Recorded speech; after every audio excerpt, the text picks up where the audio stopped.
Hey guys, what's up? Blacker Bricks here, back with another set review Sunday. Now today I'm going to be reviewing Aragog's Lair, which is set number 75950 with 157 pieces.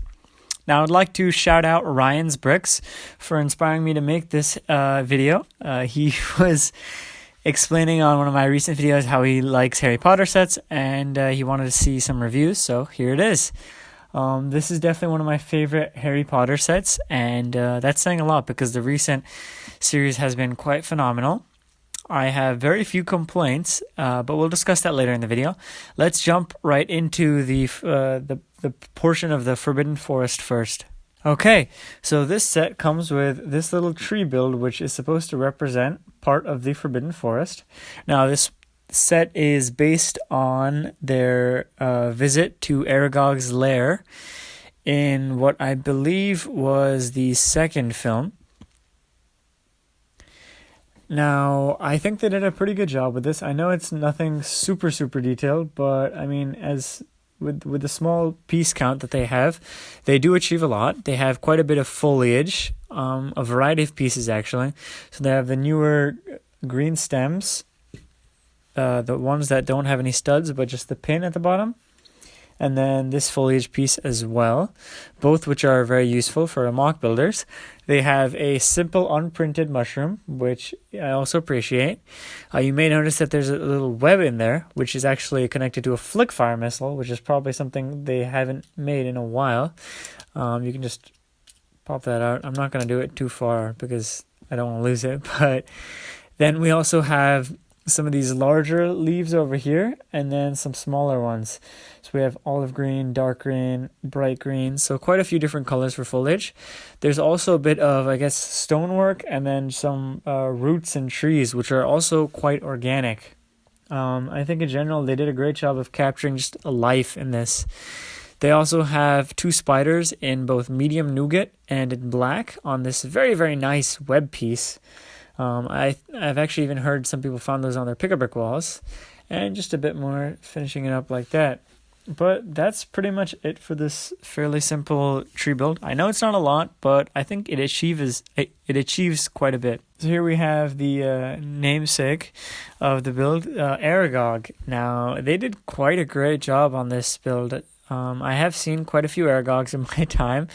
I recall purchasing the 2010 set while it was in store at Barnes & Noble's, and I feel like they've made quite a bit of improvement since then. It does have a lot of articulation. These fangs, or rather mandibles, I guess if you want to call them, can be rotated left and right and up and down. Now, this is probably my biggest gripe with the set, is I'm not sure if it's just my copy of the set. I'm sorry, I just want to take a look at that piece over there. But this four-way cross with the axle in the middle, that piece right there. So when it connects to this piece over here, right? So this one can move quite easily up and down, but this one is fairly rigid. And when I do move it, it makes this clicking sound. I don't know if you can hear that. Let me move it close to the mic for a second. And yeah, I know it's not a huge deal. Really, these kind of problems only come up with companies that have such high quality control like Lego, so you rarely ever see things like this. Now, it might be like off by a millimeter or centimeter, which is causing that to happen, but I just wanted to let you guys know because I do want this to be an objective review that reflects my true opinions of the set. Now, on the other hand, I think they did a great job with the eyes over here. The printing on that is just phenomenal. Let me just zoom in on that and show you what exactly it looks like. They did a really great job with it. It's pretty much a black 1x1 round tile with some very phenomenal printing. The set does come with 5 of them, so 4 to place and then 1 extra. And I feel like this eye has a lot of emotion, and it can be used for quite a few creatures in the future. I don't know. I don't think they've used it since.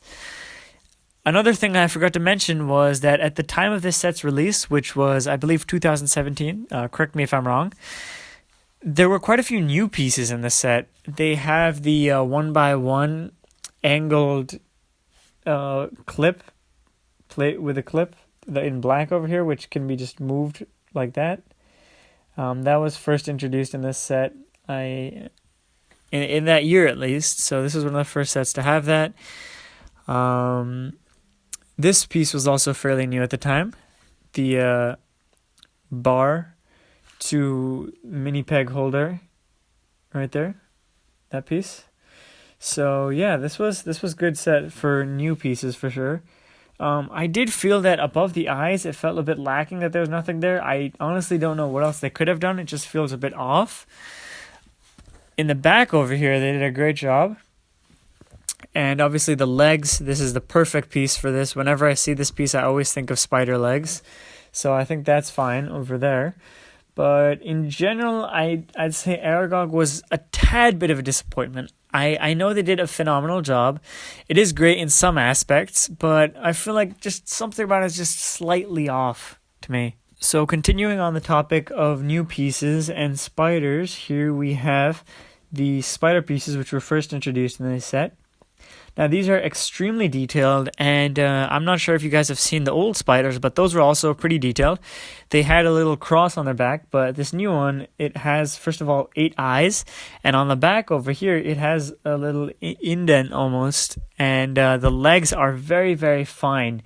And surprisingly, they didn't really use a soft plastic. It feels like almost a combination of hard and soft. Because if you really want to, I wouldn't suggest it, but you can break off these legs fairly easily. There is an anti-stud down there, and that's the only real Lego connection. These legs are too small to be bars. They're just, I think, mini pegs almost, so that's that.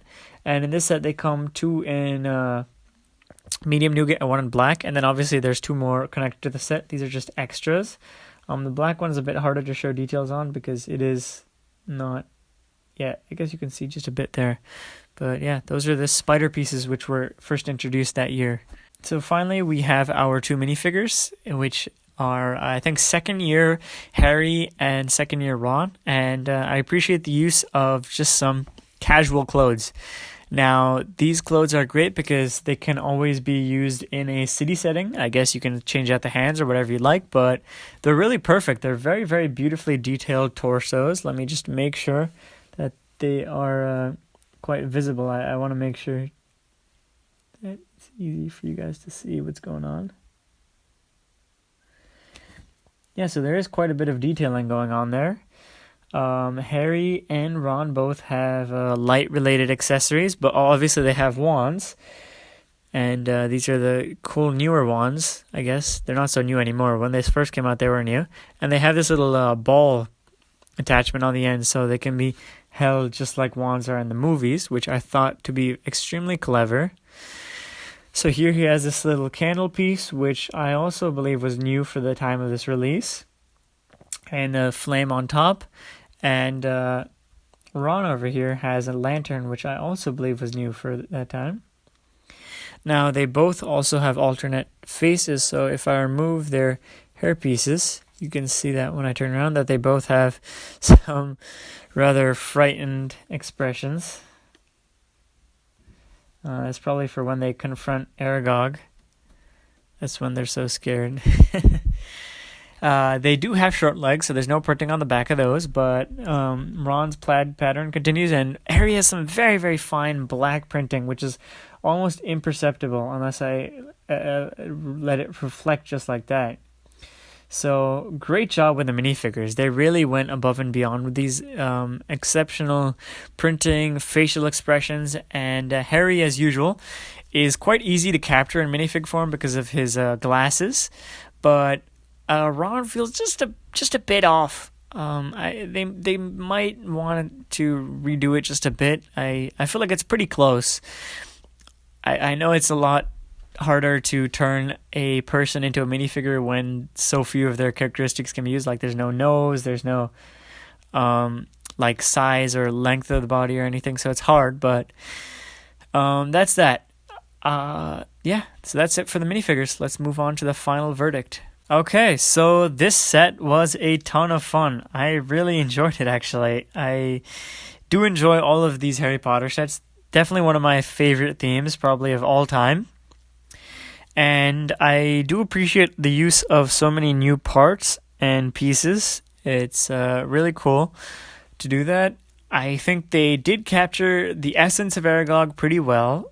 Same thing with Harry. I feel like it's just slightly off. It's almost hard to even say what it is that's off. Compared to the Forbidden Forest part, it just doesn't feel as organic. There's something about it that feels slightly off. Probably the head and the eyes, something near that area.